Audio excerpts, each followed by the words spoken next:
தமிழ்நாடு சட்டமன்ற தேர்தல் தேதி அறிவிப்பு.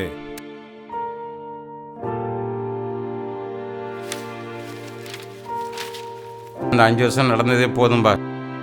இந்த ஆட்சியில் எத்தனை கொலை, எத்தனை ரேப் கேஸ்ப்பா.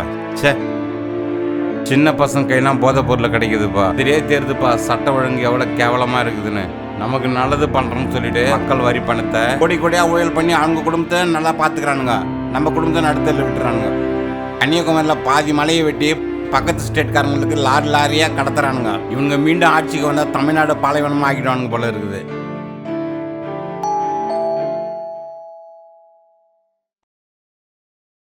அண்ணா வணங்கண்ணே, ஆளுங்கட்சியிலேருந்து வந்திருக்கேன். நம்ம வீட்டில் 2 ஓட்டு இருக்குது.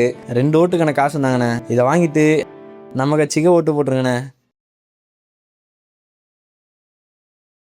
சரி தம்பி, பயப்படாமல் போங்க. இந்த முறை நம்ம தலைவர் தான் ஆட்சிக்கு வந்துடுவார். நான் ஓட்டு போட்டுறேன். திருந்தாத உள்ளங்கள் இருந்தென்ன லாபம், வருந்தாத